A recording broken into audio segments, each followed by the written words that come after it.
Guys, oh my gosh, you are in for a special treat because I have one of the speakers for the next Do the Thing event that's in San Diego, the $1 billion Impact event. Yes, And it I is. met John at UCLA and heard him talk, and I like literally could not wait to like tell him that like beg him to come and speak at this event because he is like literally the perfect person to kind of like blend all the speakers together to like help people understand how powerful it is when we get to connect people and create community and connection around it. So hi John, welcome. Hi, Stacey. I take issue with one thing you said. There was no begging. You said, "Do you want to come to my?" Yes, that's about how the conversation went. That's So true. That's true. Well, I was begging you in my mind. I didn't offer up the resistance that you had created in your mind. But next time, we'll see. I'm terrible at playing hard to get professionally. I really am. All right, tell everybody like who you are, what you do, and then tell them about your talk because your talk is like so unique and like so different, and it brings just like a whole new level of like humanity. Like being able to actually like get people to like talk to each other, people from like opposite sides of the fence, even Wow. like communicating in like a fun kind of like conversational way. Well, thank you for teeing it up that way. My name's John Augustine. I work for a firm called Decker Communications. I'm a communications coach and consultant, and I do a lot of executive coaching as well. Beneath that, I'm a musician, and I just can't shake that. And I am a connector and believer in people. As I travel the earth, these 10 decades plus, I'm guided by this fundamental truth that I can't shake, which is most of what separates people is misunderstanding. And I believe it in an individual level. I believe it all the way up to a national level that we are missing each other. There's just so much misunderstanding, and there are solutions for this. And as I do the work that I've done, I realized that, frankly, I wanted to speak more. I wanted the message to get out a little bit more and to reach more people because I kept the idea kept chasing me. You and I talked about this, Stacey, where it's like, you're onto something when you can't shake it anymore, and it just keeps showing up.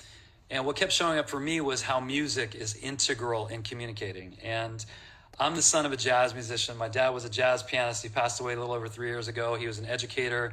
He's a composer. He was a beloved teacher. And I learned so much from him, and it's so much part of who I am. Two of my three grown children studied music in college.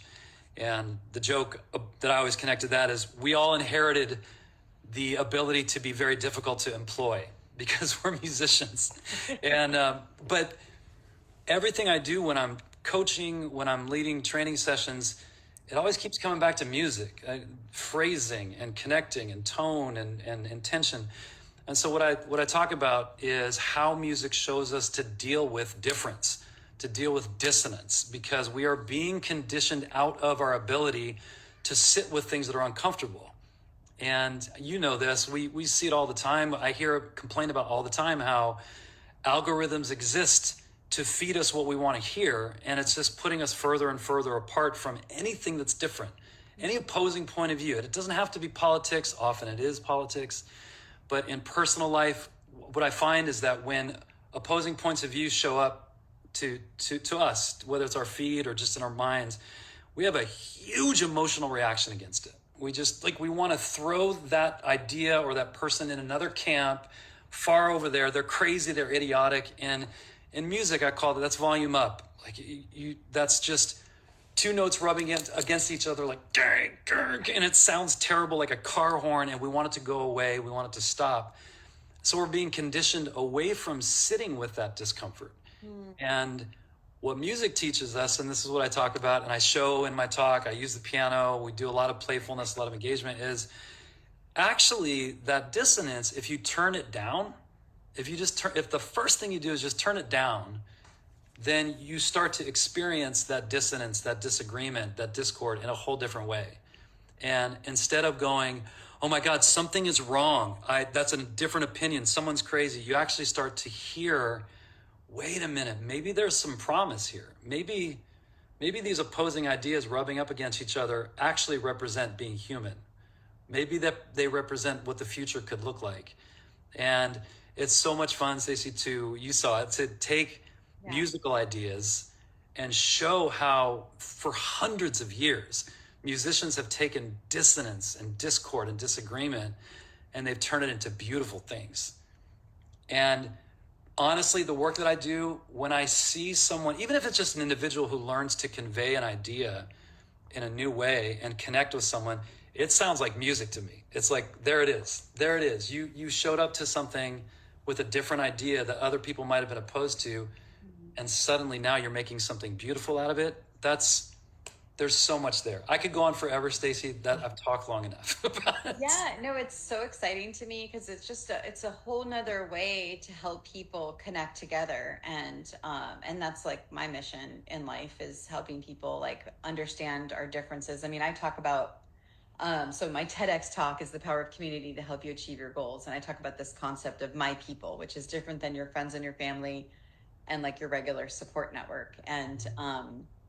And then I like, that's what I was going to say. I was going to say something really important. We were talking about. It'll come. Yeah, it's going to come. It's going to come. Different people connecting folks of different opinions. Oh, right. Thank you. Yes. And so then I talk about, I knew I was going to get there. Breakfast Club, the movie Breakfast Club, right? Yes, like, yes. How do you create Breakfast Club in every culture and every community, right? Yeah. And you have to be able to get them to connect together and to be able to open up and share their differences. And that was such a beautiful example of a movie that blends both of what we're talking about, right? Yeah, and being absolutely. able to like, understand our differences, you know? Absolutely. And I'm glad you brought that up. I mean, it's such a good visual. And I'm just hearing Simple Minds, don't you forget about me, like that song's in my head now. But what really concerns me about our current situation is, and I quoted this in my speech at UCLA where you and I met, where Susan David, who's a very famous psychotherapist out of South Africa, she said that discomfort is the price of admission for a meaningful life. And what's happening is, because we are uncomfortable with differences, because to use the Breakfast Club example, the jock and the freak, as they call it in the movie, like they're uncomfortable with each other. And they deal with that by either fight, flight, or freeze. The jock kind of fought, the freak would freeze and get internal. And the problem is that it is robbing us of meaning. It's robbing us of a meaningful life. And of greater concern to me is that we are preparing for a future that is not going to exist. I mean, if we're going to exist, we've got to be diverse. There's no way around this. We have to embrace not only other ideas, but people from different cultures, different languages, different religions, different perspectives. And music is great for this too. That's another point I make, is just turning it upside down. When you take two notes that sound like they don't belong to each other, and you take this one and you put it down here, in music we call that voicing, and it's a totally different sound. And between people, what that looks like is context and understanding. Like, okay, I know that our opinions are like this right now, but instead of yelling back at you or freezing or fleeing, I'm going to ask, what experiences have you had that make you so passionate about this? And that's taking that note and going, oh, okay, can we get beneath the surface here and talk about what you're afraid of? What do you need? Like, why are you so passionate about this? And those conversations are becoming increasingly just less often happening. They're diminishing. And that's what I love about what you're doing too, is being very deliberate. Let's bring together entities that normally don't do business together, and let's find what's beneath that we all do agree on. How can we, and people, there's a lot that we do agree on. Don't you find that people actually agree on a lot more? Oh, I this is my life, because like one of the things I did when I was dissecting that formula that helps people take action, and where the community kind of activation was like created from. And sorry, there's like sun in my face. It's got this nice halo effect, Stacey. You're properly engulfed in this energy field that we all know is you. I'm like too lazy to go like move onto another spot. But anyway. That's not lazy, that's practical. Okay, we'll try that. But anyway, so, oh my God, it's so funny. It's gonna come. You said what? Tell me what you said again. Well, you were talking about the framework that you developed around bringing bringing, even in a business situation, bringing folks that Yeah. otherwise wouldn't be connecting or agreeing. And I said, don't you Yeah. find that people more agree Oh, on a thank lot of you. things? Yes, thank you. Thank you Yes. so much. We're really good. This is great.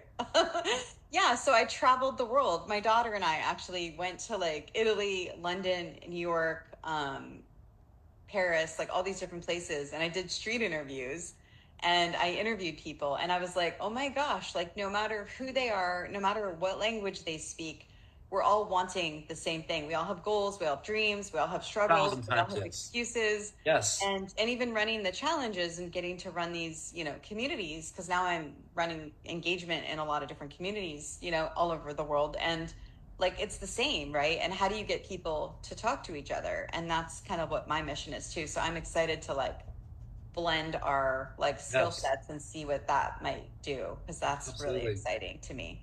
Yeah. Absolutely.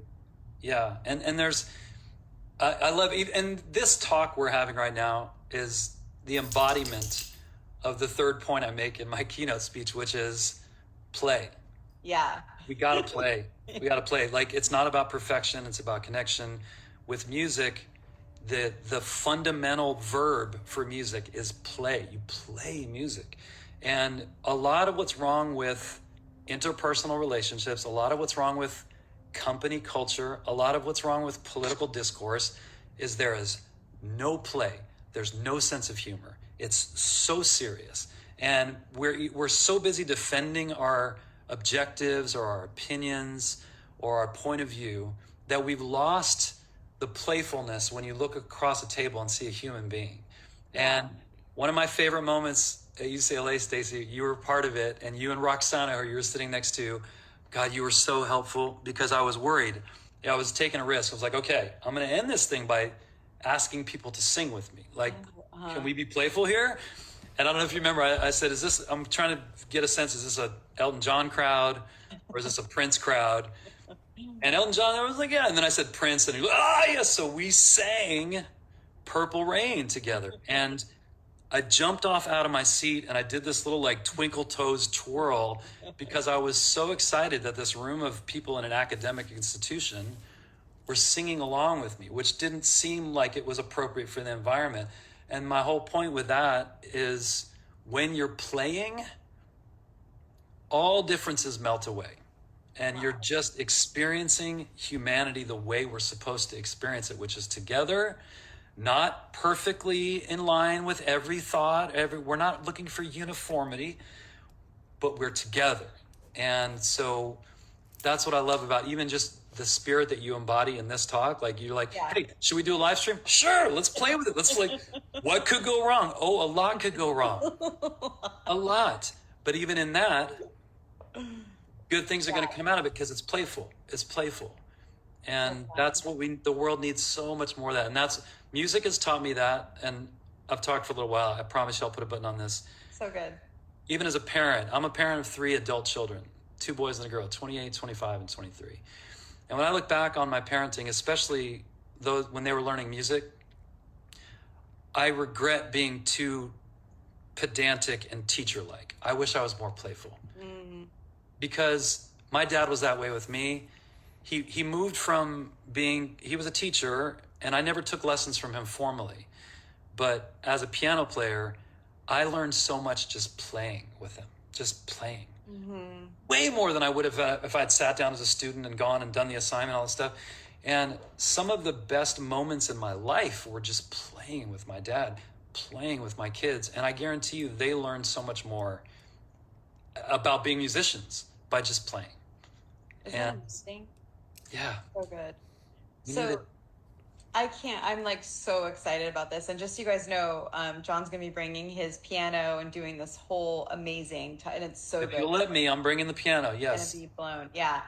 And then can we share like the offer that we're going to do auction? So we were talking, since he's a speaker at the event, I was like, oh, by the way, I could sell your offer at the auction, and it would be part of the split funding model that we're doing, which is part of the $1 billion impact marketplace. And we were talking about auctioning off his keynote at the auction, and I'm so excited about that because like there's going to be like companies and CEOs and and different people in the room, and just getting to see again, it's playing. We don't know how it's going to go. Like, right. Like if it's the right room, it's the right people, whatever. But like, I loved your talk, and I'm really excited about that.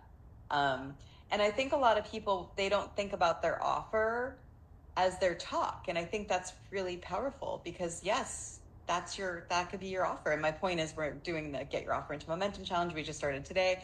So for people that are in that challenge, maybe if you don't have an offer, have your talk be your offer. I love it. And Stacey, Yeah. just to prove to anyone that, we're walking the walk, as it were. I so don't have my stuff together. My website's not even functional. Like you could try to find, the only way you could find me is through Facebook or Instagram, and we talk and we could email like the olden days. Like, I mean, I'm embarrassed at how unbaked my whole operation is, but I don't care because what matters is the playfulness and is the message itself, is the experience, is the connection. And I mean, that's just a moment of vulnerable honesty. Like I would rather have come to this moment fully baked and like, just go to this site and here's my, you know what? Let's see what happens. Let's see what happens. Well, that's my whole thing. I'll have to send you a video after, but that's this whole thing. It's all about like the launch, right? It's like, how do we get ourselves to launch quicker? Because you know what, John, the person that needs your message, and maybe that CEO or that person that's like whoever that person is that's struggling inside, like your talk transforms people from the inside. And like they don't care that your website's not done. They don't care that like it's not this perfect polish, right? It's like you're just showing up as yourself. And so that's what I'm excited about. It's like so powerful, like to be able to like be able to have the message without needing all the stuff, So but bring the piano though. I'm just kidding. I will bring. I'll tell you, the things that have held me back in the past are a lack of technical prowess, and or a lack of having the technical aspect not being fully done. And it's like, and I even learned that as a musician a long time ago, that there are certain situations where I have to go, hey, look, I'm not good at this, I'm not good at that, but here's what I do. Here's what I'm good at. And that's another lesson I learned from music, is that you can't force your way into connection. You can't bring, you're never going to be perfect. But what matters when you're playing with other musicians is you've got to be competent. You can't just show up and just expect to, everyone to just get along. You got to be good, but it's more about listening, connecting, and doing what matters in that moment. And it's not about shining as this perfectly,